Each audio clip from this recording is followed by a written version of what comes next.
जय हिंद बच्चों। इस समय आप लोग महामना इंस्टीट्यूट के यूट्यूब चैनल से जुड़े हुए हैं और इस चैनल में मैं आप लोगों का स्वागत करता हूं।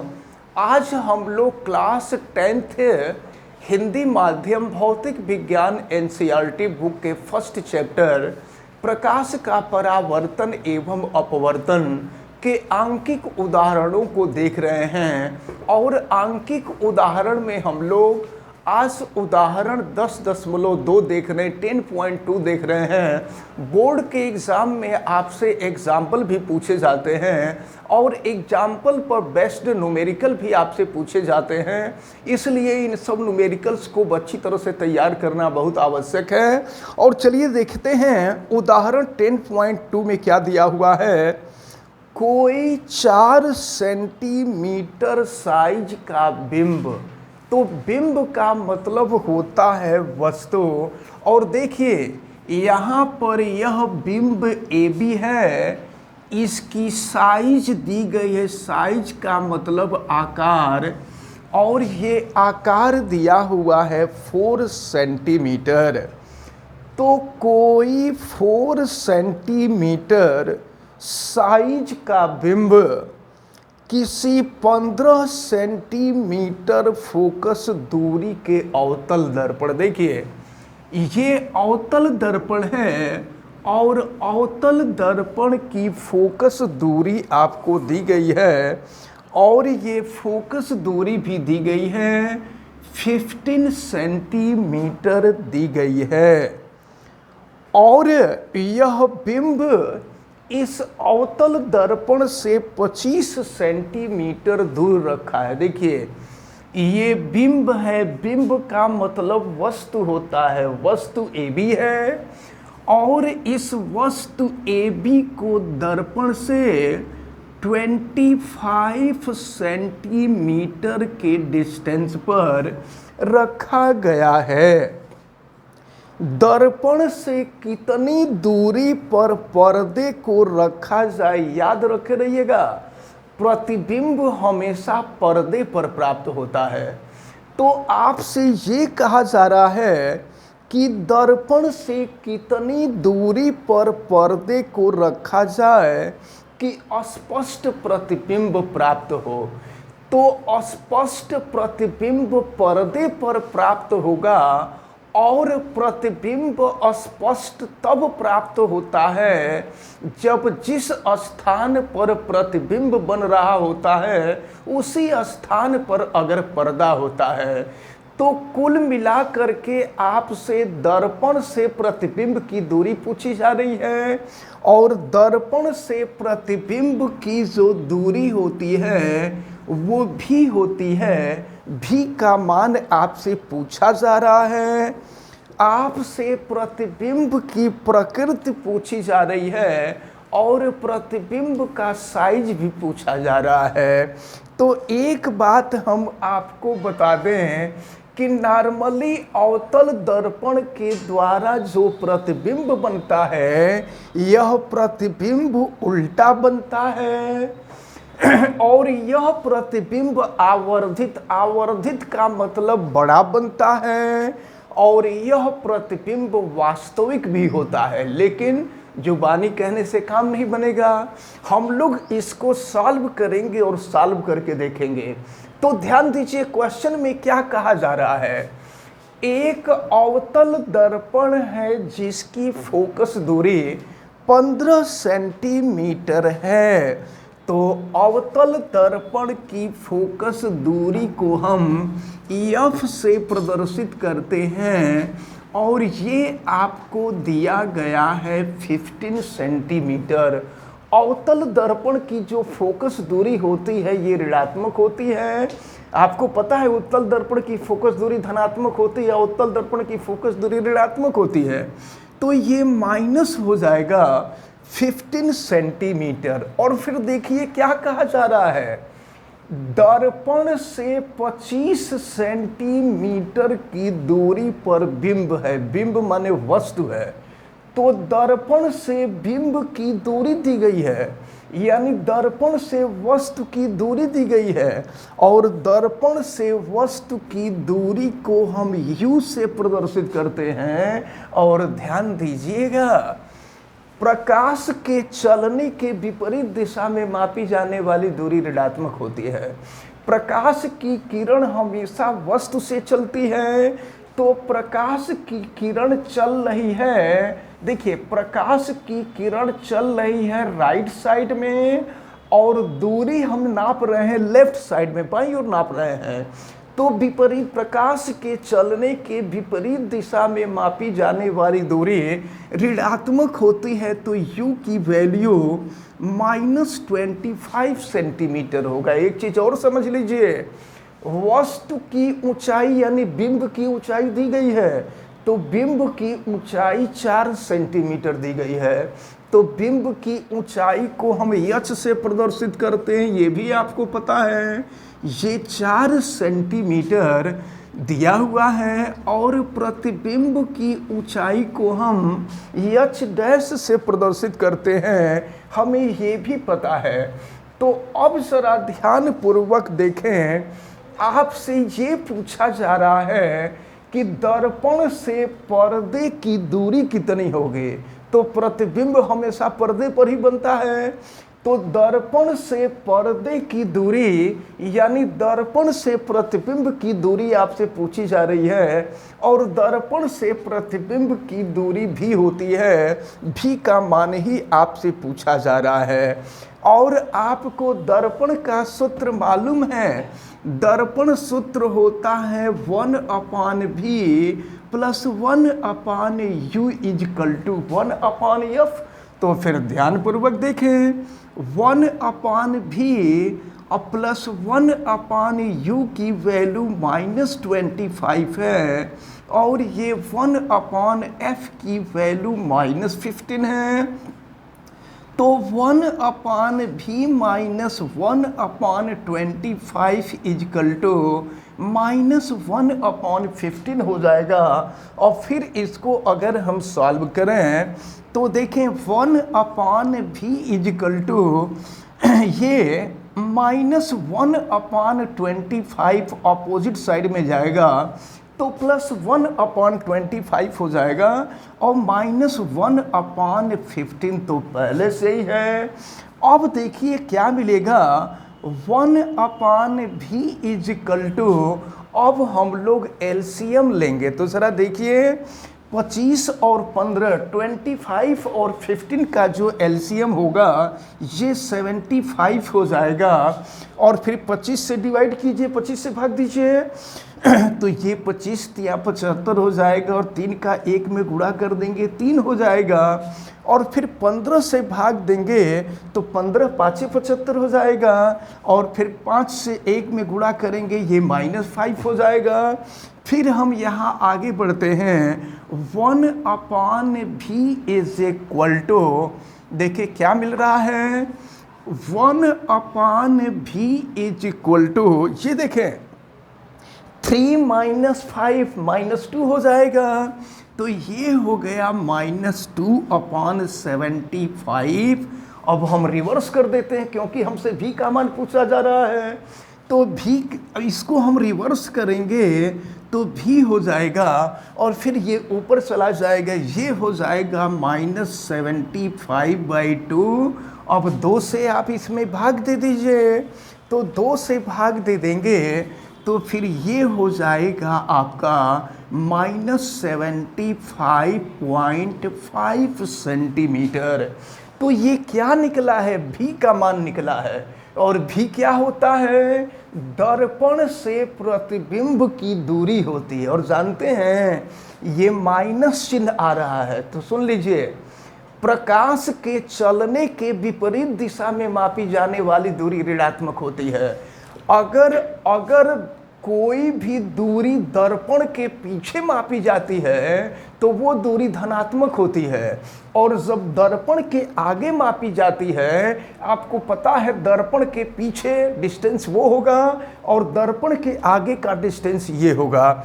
तो दर्पण के आगे का जो डिस्टेंस होता है वो हमेशा ऋणात्मक होता है, और दर्पण के पीछे का जो डिस्टेंस होता है वो हमेशा धनात्मक होता है।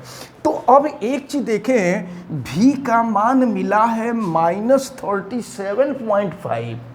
इसका मतलब ये हुआ, ये डिस्टेंस निगेटिव आ रहा है, इसका मतलब ये हुआ कि प्रतिबिंब दर्पण के सामने बनेगा, और कितनी दूरी पर बनेगा? 37.5 सेंटीमीटर की दूरी पर बनेगा।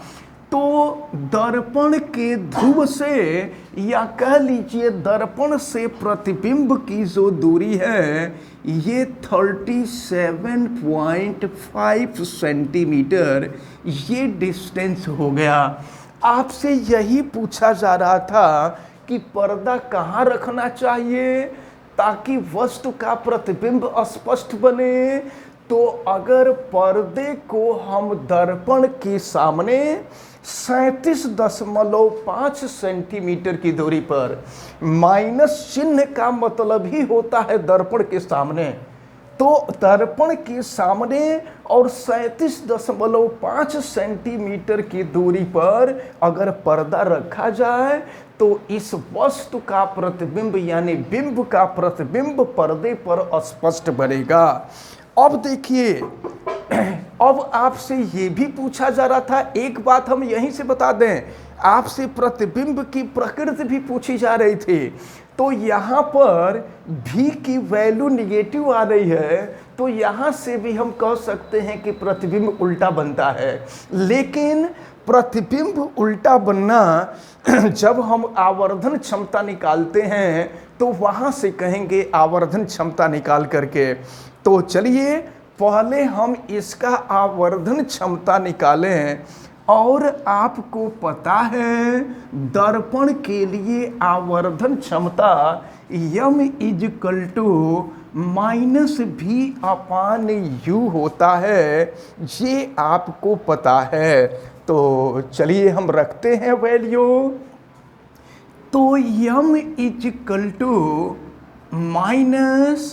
-v का मान कितना है? v का मान ये देखिए 75/2 है, ठीक ना। v की जो वैल्यू है ये 75/2 है। तो फिर देखिए ये क्या मिलेगा, ये है 75/2 और u का जो मान है, u का मान -25 था, तो यहाँ पे हम -25 कर देंगे। फिर देखिए क्या मिल रहा है यहाँ पर, तो माइनस से माइनस कैंसिल हो जाएगा और फिर ये हो जाएगा 25 या 75। लेकिन देखिए एक चीज़ हम आपको बता दें, यहाँ पर फार्मूले में थोड़ी सी गड़बड़ी, इसको सुधार देते हैं। m -v/u है, तो m ये माइनस तो फार्मूले में होता है, लेकिन v की जो वैल्यू है, v की वैल्यू तो हम लोगों की पहले से ही निगेटिव आई है, v की वैल्यू निगेटिव आई है, यह माइनस चिन्ह फार्मूले का है और v का मान ऋणात्मक है, इसलिए ये -75/2 रखेंगे और अपान u की वैल्यू है -25, तो ये हम रख देंगे -25। अब आप देखिए ज़रा, तो माइनस इंटू माइनस, तो माइनस में माइनस का गुणा होता है तो प्लस होता है, आपको पता ही है। और अब ये हो जाएगा माइनस 25 से इसको कटा दीजिए तो 25 या 75, ये हो गया -3/2। तो 3/2, 3 से 2 को 3 को 2 से डिवाइड कर देंगे तो -1.5 आएगा। इसका क्या मतलब हुआ, m की वैल्यू निगेटिव आ रही है। तो याद रखे रहिएगा, जब m का मान ऋणात्मक आता है ना तो प्रतिबिंब हमेशा उल्टा बनता है। अगर m का मान धनात्मक आता है तो प्रतिबिंब सीधा बनता है, और m का मान जब ऋणात्मक होता है तो प्रतिबिंब उल्टा बनता है। तो माइनस चिन्ह से कन्फर्म हो गया कि प्रतिबिंब, ये जो प्रतिबिंब बन रहा है ये प्रतिबिंब उल्टा बन रहा है। अब यम की वैल्यू 1.5। अच्छा देखिए, जब यम का मान 1 आता है ना, इसका मतलब ये हुआ कि प्रतिबिंब का आकार और वस्तु का आकार बराबर है। लेकिन जब यम का मान 1 से अधिक आ जाता है, तो 1 से अधिक आने का मतलब ये हुआ कि प्रतिबिंब का आकार वस्तु के आकार से बड़ा है। तो यहाँ पर यम की वैल्यू 1.5 मतलब यह 1 से अधिक है। 1.5 1 से अधिक होता है। इसका मतलब ये हुआ कि यहाँ पर जो प्रतिबिंब बन रहा है, यह प्रतिबिंब वस्तु के आकार से 1.5 गुना बड़ा बन रहा है, 1.5 गुना बड़ा बन रहा है। अब इसके बाद अगर आप चाहते हैं प्रतिबिंब का आकार ज्ञात करना, तो प्रतिबिंब का आकार ज्ञात करने के लिए आपको पता है कि यम बराबर होता है प्रतिबिंब की लंबाई और बटा में होता है बिंब की लंबाई। रेखीय आवर्धन बराबर आपको बताया गया था प्रतिबिंब का आकार बटा में वस्तु का आकार। तो यम की वैल्यू तो हमको -1.5 मिले, यम की वैल्यू -1.5 मिली, और एच डैश प्रतिबिंब का आकार हमको ज्ञात करना है, और एच बिंब का आकार है, बिंब का आकार आपको दिया है 4। अब हम यहाँ से एच डैश की वैल्यू निकालें तो इसका क्रॉस मल्टीप्लिकेशन हो जाएगा। तो देखिए 15 चौका 60 होता है, यानी ये माइनस तो रहेगा ही, और ये 6.0 सेंटीमीटर हो जाएगा। तो इसका मतलब ये हुआ कि वस्तु का आकार यानी बिंब का आकार तो 4 सेंटीमीटर था, लेकिन प्रतिबिंब जो बनेगा, प्रतिबिंब 6 सेंटीमीटर बड़ा बनेगा, ठीक ना। यानी प्रतिबिंब का आकार वस्तु के आकार का 1.5 गुना होगा। तो देखिए प्रश्न में 2 बातें पूछी जा रही थी। पहली बात तो आपसे ये पूछी जा रही थी कि पर्दे को कहाँ रखा जाए ताकि प्रतिबिंब स्पष्ट बने। तो इस प्रश्न का जवाब आपको मिला है कि पर्दे को दर्पण से 37.5 सेंटीमीटर की दूरी पर रखेंगे तो पर्दे पर प्रतिबिंब स्पष्ट बनेगा। फिर आपसे पूछा जा रहा था कि प्रतिबिंब का आकार और प्रतिबिंब की प्रकृति बताइए। तो प्रतिबिंब का आकार 6 सेंटीमीटर बड़ा होगा और प्रकृति क्या होगी, माइनस चिन्ह यह बतलाता है कि प्रतिबिंब उल्टा बनेगा और यह प्रतिबिंब वास्तविक और आवर्धित बनेगा।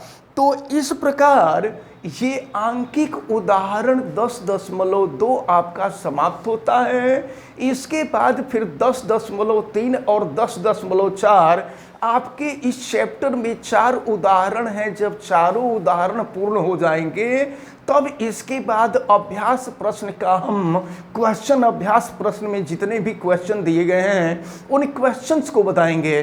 तब जा करके ये पहला चैप्टर आपका पूर्ण रूपेण समाप्त होगा, और जब पहला चैप्टर पूर्ण रूपेण समाप्त होगा तब जा करके दूसरा चैप्टर शुरू होगा।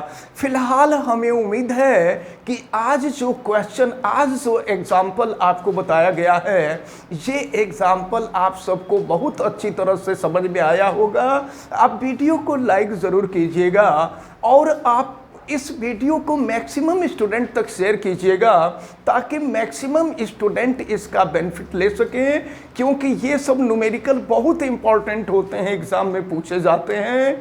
आप बेल आइकन को भी प्रेस कीजिएगा ताकि प्रतिदिन पढ़ने वाले वीडियो की सूचना आपको मिलती रहे, और अगर चैनल पे नए हैं तो चैनल को सब्सक्राइब भी कर लीजिएगा। और आपको अगर किसी भी प्रकार की कोई दिक्कत समझ में आती है तो आप कमेंट करके ज़रूर बतावें। आप सभी लोगों का बहुत बहुत धन्यवाद। जय हिंद।